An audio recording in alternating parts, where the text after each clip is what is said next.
Yeah, definitely excited to get the win 3 straight in a row. Our young men has persevered throughout the season. When you talk about the PC game, I thought we started off very well. A lot of energy. Guys were very focused. We did a good job forcing 3 and outs. We did a good job on third down. And I just thought we played hard. When you get to the second half, the first 2 drives were very disappointing just because of lack of execution. It wasn't the cause, it was anything. It's just lack of execution that gave them 14 points. That really is unexcusable. And so I challenged the young men. I thought after that we responded much better.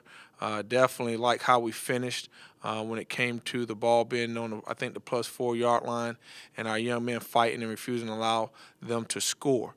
Going into this game, we all know it's Chuck South. A team that has been real competitive. Is always a challenge to play this team. They do a great job.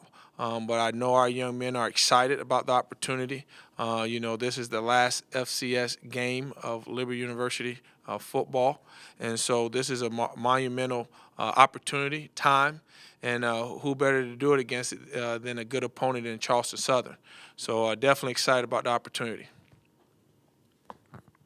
You have a personnel changes here. You're moving Jeremy Peters from boundary corner to field corner. You're moving Jimmy Falks from field to boundary, and you're starting Matthews and Peters. Was it a matchup, or are you rewarding the two guys who have played really well? Well, just a little bit of both. Malik had a good game last week. And then you look at Jeremy Peters, he's been solid for us all year. So, our goal is to always try to make sure we put the best 2 young men on the field at the time. We're not discouraged at all by Jimmy. It was just the opportunity to, with the matchups and some things we want to do in our coverages, we just felt like Malik can give us that opportunity. How about the job Seneca Espinoza did on Saturday? I mean, a lot of tackle. I think he got beat maybe once on a touchdown, but other than that, it looked like he had a really good game. Yeah, he actually played very well. He was definitely a strong candidate for player of the game, but I'm not going to reward a guy that gives up a touchdown. And so that wasn't going to happen. His growth and progress, I think we all see it.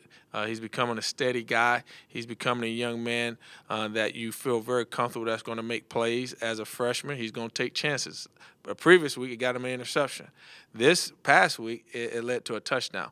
And those are the growing pains. But, we've always saw something in him, and me and Coach Gibbs always had dialogue about when would be that opportunity to let him just become more of a person on the field for us.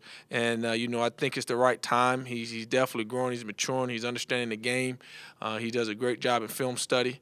And so, like I said a couple of weeks ago, the sky's the limit for this young man because he's physical. He can run. And he does a pretty good job in coverage, except for that one he gave up a touchdown on. With having played one option team this year, what do you take from playing Kennesaw State and going up against the Charleston Southern team that, with Mark Tucker still at the helm, you know what you're going to face in terms of their option attack? Well, it's just going to boil down to execution. As I stated before, when you look back at the Kennesaw State game, we watched the film. We didn't have a lot of guys on the ground. We didn't have a lot of miscues from a lot of our guys. There was a couple of guys on our perimeter that didn't do what they were coached to do. And anytime you face the option team, when you don't feather the quarterback properly, when you don't stay square, you turn your hips against a very good quarterback, he's going to make you pay for it. And, though that gives us an opportunity to address it with our young men this week, the importance of doing what you're coached to do at a high level. And we take care of that. It's going to be a fun day. How similar is this offense that they're running under their first-year head coach? It's very similar. We've been watching film really all years from 2013, 2014, 2015. And so it's a lot of similarities. I think their thought process is if it ain't broke, why fix it? And so they've been doing a great job with the speed lead option. We know we gotta work the option. They do a great job with the running backs getting up on the second level, blocking. We got to stop the belly. These are staples for them. These are plays that they're going to do. And so our young men, we had a lot of young men up here yesterday watching film, and we feel very good about the game plan. We're going to keep it very simple, much like we did last year, just from the standpoint of that we was able to execute. But then, we had some injuries last year at our D tackle position that kind of hurt us. Going back and watching that film, we just feel very good that we got a good plan in place. We just got to execute. You mentioned earlier the Kennesaw game and not feathering the quarterback right. Are there the times where you guys have struggled against option teams? Has there been a recurring theme in those games like that, or eye discipline and things like that? Yeah, it's definitely been a recurring theme. That's the toughest is option. I've talked to a lot of coordinators, and all of us, you dread that, because as much as you talk about it, show them film about it, it's all about the game speed. And the times that I've talked to coordinators that have been very successful, the one thing that has always been common is a lot of those young men saw that option multiple times. So it kind of slowed down in their own mind, and they really respect it. Or they see it a lot in practice. And so if they see it a lot in practice, those young men are kind of used to why that running back is just a decoy. You don't need to go chase him because the play is designed to really get turned up the middle. Or you really got to sit on that pitch because the blocking schemes let you know the pitch guy is really a true threat. And so those are the things you just continue to work through. I do think the experience that we had of playing an option team earlier is going to definitely help us as we go into this game.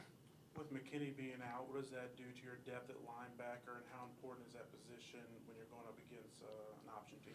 Well, Kedrick Bradley, David King, they definitely going to get more reps. You still got Lucas Irons, Solomon McGinty.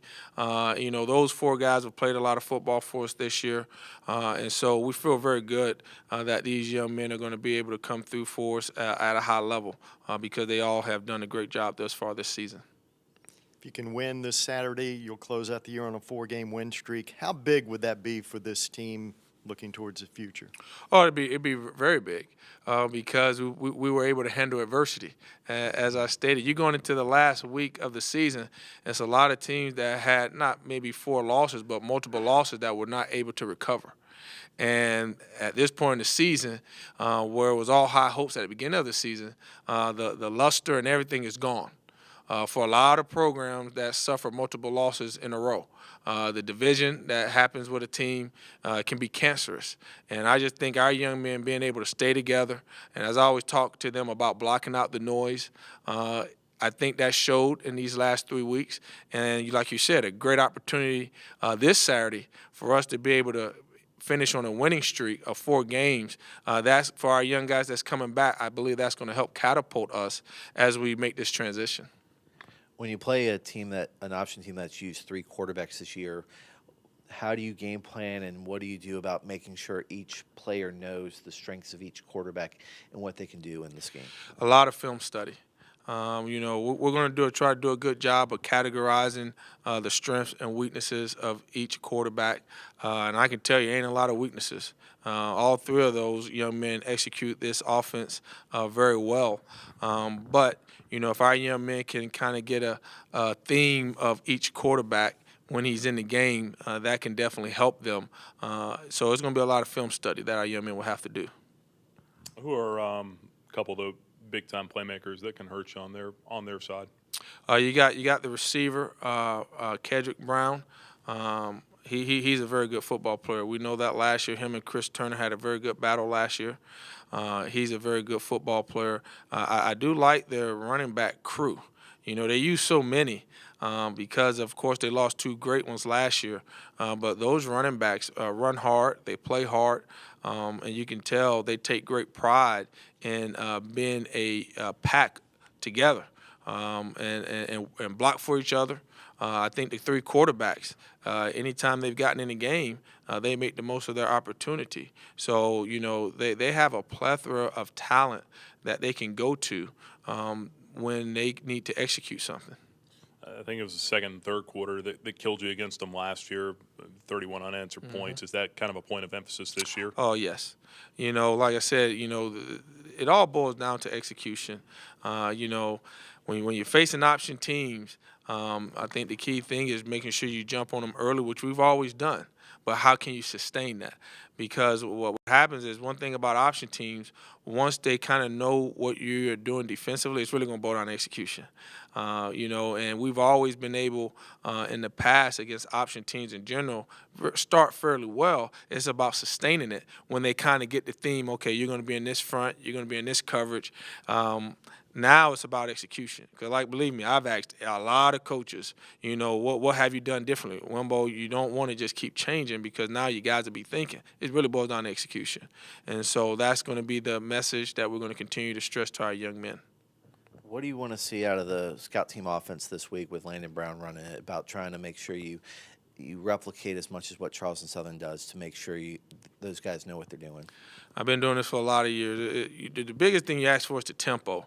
To really try to replicate it, it's always been difficult because, you know, you're asking no linemen, you're asking running backs to really read off a card of how to simulate what we see on film.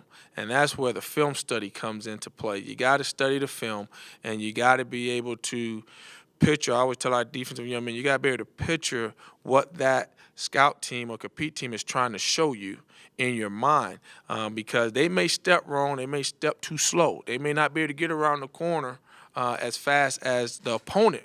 But if you just understand the thought process, that can help you on game day.